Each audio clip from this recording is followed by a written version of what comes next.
Hi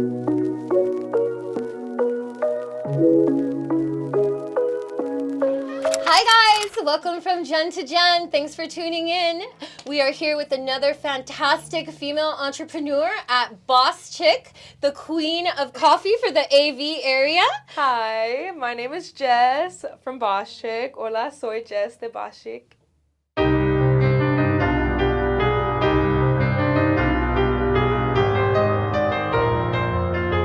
So Jess, can you tell us a little bit about yourself? Yeah, so I am 22 years old. I'm about to graduate from CSUN as a film student, specifically film marketing, and I love coffee. And here we are. Who doesn't love coffee? I gotta have my coffee. Yeah, no. Got to have the coffee. Me too. Me too. And this coffee is amazing. It's organic beans. It's organic beans? Mm-hmm. That's fantastic. Oh From my God. Costa Rica. From Costa Rica? Yeah. Oh, yes. Yes. That's delicious. So, and then I was informed that you guys change your menu regularly, right? Like, it's not always the same coffee all the time, guys. Like, it's constantly evolving and changing. Yeah, we have about 5 to 6 different menus a year, depending on the season, depending on the holiday. Our next one coming up is our spring menu, and it's going to be kind of like garden-y, kind of cute and whimsical. And yeah. I love that. Oh my God. Okay, so this is like the place for women for coffee. Yeah. Love it. And I can't wait for you guys to see the inside of her boutique. Okay. It's really cute. So, can you tell me what inspired you to pursue coffee career? It was an accident, actually. The best things usually are. Yeah, no, it was definitely not on purpose. It was really because I went to church when I was younger, and when I was like 14, 15, my freshman year of high school, there's a coffee shop in my church, so I was like, yeah, let me volunteer there, and I ended up falling in love with it. It was really a cool experience. It was super scary at first, so anyone like trying to pursue coffee or wants to be a barista, it's terrifying at first. Steaming the milk and all that, it's crazy. Oh my gosh. It's so scary. I thought I was going to get burnt. So fun fact, I actually tried to be a barista when I was younger. Really? I worked for a tiny cafe, and I tried to learn to foam stuff and like do the pretty little swirls and stuff. When I used to live in Glendale, California, guys. And so it was horrible. It was a mess. I lasted 2 weeks. I let myself go. I was like, you could have done it. I was like, this isn't for me. Oh, I was so scared. No, and then I burnt my finger. Oh, wow. I actually burnt my finger. So I was like, this isn't it. This isn't for me. That is crazy. Now I poke people with needles as a nurse. So I go can't figure. do blood or Go needles. figure. Yeah. I can't. But yeah, no, I've had so many pep talks with like girls who've worked here. I'm like, it's gonna be terrifying. It's not gonna be fun. Yeah. It's like you're gonna like, especially if you're new to it, it's gonna be scary. You're dealing with hot milk, hot espresso. Things are gonna splash on you. It's like not gonna be fun. The amount of burns I've gotten on my hands, like when I get burned now when I'm cooking, like it doesn't feel like anything. So that's resilience at its best. Yeah. Because for me, my one little burn, I was like, nope, I'm done here. Yeah, you gotta love coffee. So can you describe a challenging project that you've worked on and how you've handled it?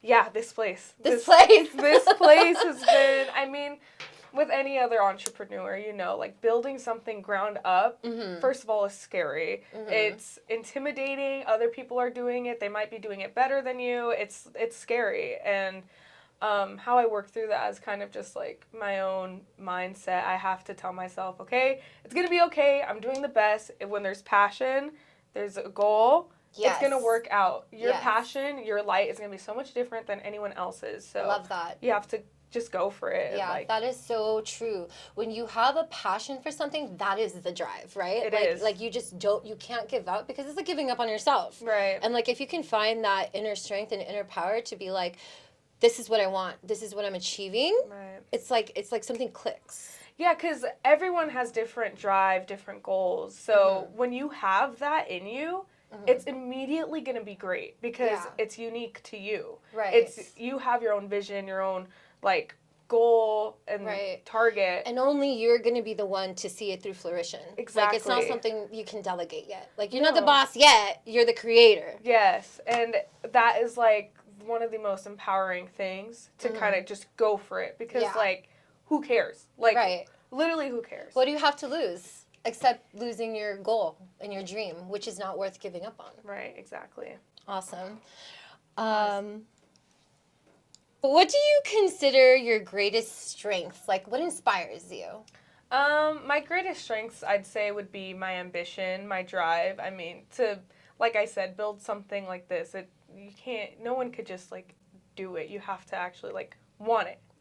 So how do you deal with imposter syndrome? Is that something that you've experienced? Absolutely. Okay, me too. My career fields I'm trying to pursue is like, even with filming movies, I'm like a nobody. Like, this is stupid. And like, even here, like, I'm like, oh my gosh, like, I don't know what I'm doing. Like, I'm winging it. But then I realized, wait, I literally do know what I'm doing. I've been a barista since I was 14.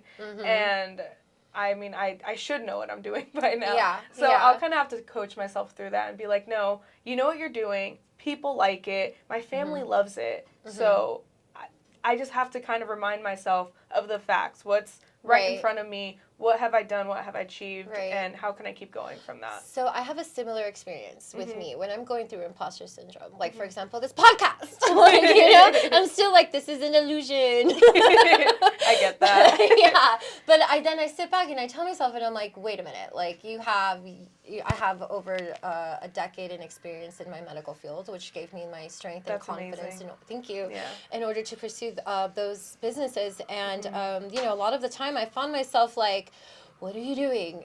What makes you think you can, like, manage other people? And then it's just that voice in your head that you yourself have to just come to terms and be like, no. Yeah. Quiet down. Like, I do know what's happening here. Exactly. And what's also comforting in a way is knowing that, like, other people also struggle with that. Like, that's not a unique experience for anyone. And, like, knowing that and, like, going through the motions with that, honestly, just let it happen. Just let yourself feel stupid and dumb and weird. But, like, just keep going, because you know that. You hear that, guys? Yeah. Just keep going. Just keep going. Oh my God, you know, I just started thinking about the Nemo movie. Just keep swimming. Just keep swimming. Dory ate with that. Dory really ate with that. This next question is kind of like a difficult one, I think, because some people actually do have bad habits and make poor decisions that later they regret or are still struggling to overcome in the midst of trying to find themselves and their success. So can you tell me if you have ever experienced any bad habits and how did you break them and refine your strength to overcome that? Yeah, of course. I love to put others before myself. I think that's, like, also a really common struggle to have.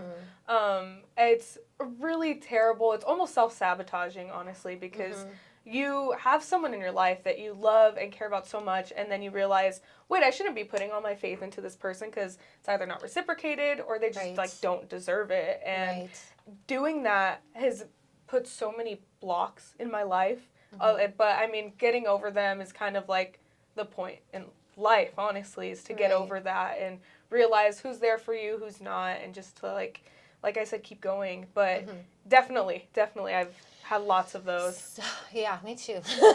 It's it's a growing learning experience.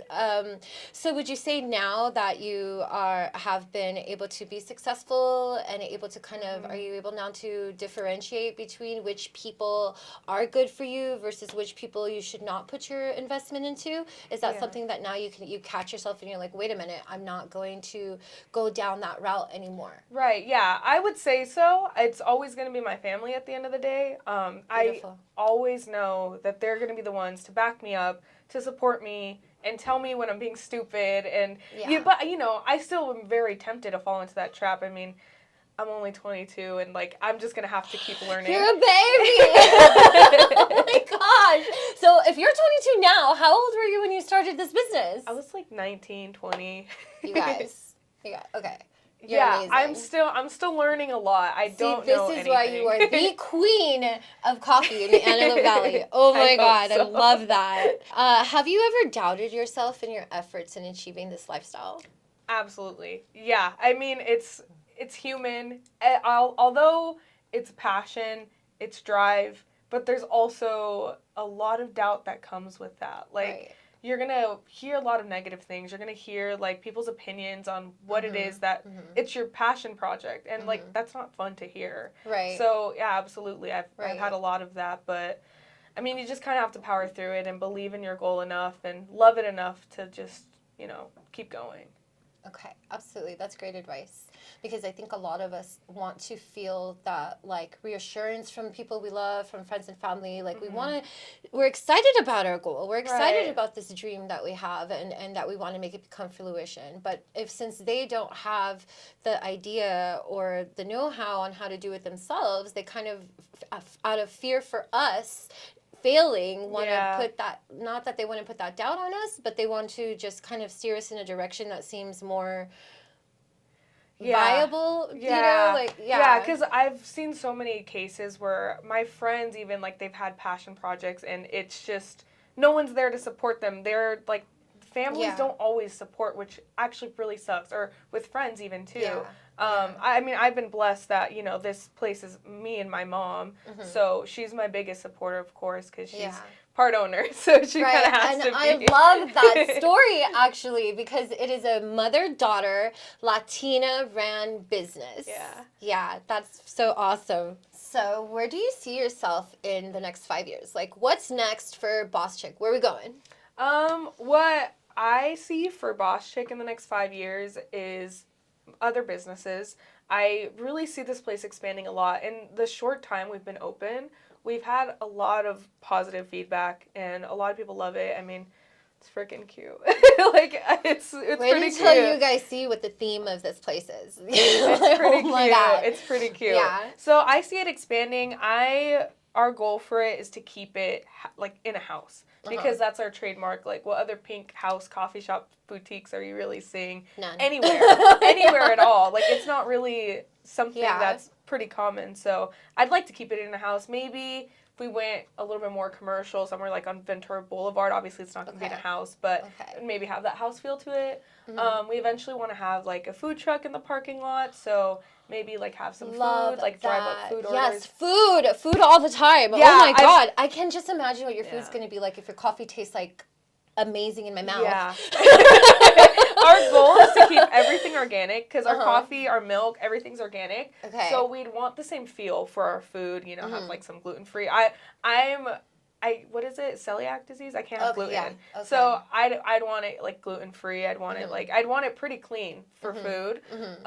So that would be the goal. We'd make it really cute. We've talked about it a bunch, and I've gotten asked a bunch of times, like, are you guys ever going to get food? Well, stay tuned, guys, for some food. We definitely want to. Well, this has been absolutely amazing. Thank you guys for tuning in and watching from Gen to Gen.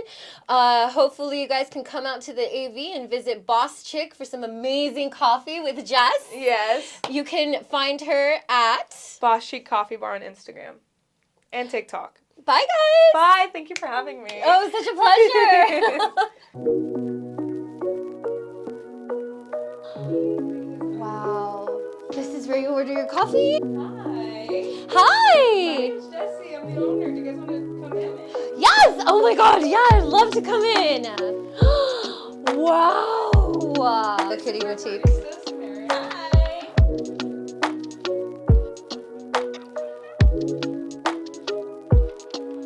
Like and subscribe at From Gen to Gen if you like what you're viewing, if you want us to keep putting out more videos. Super important that we know you guys are liking what you're seeing. Please support.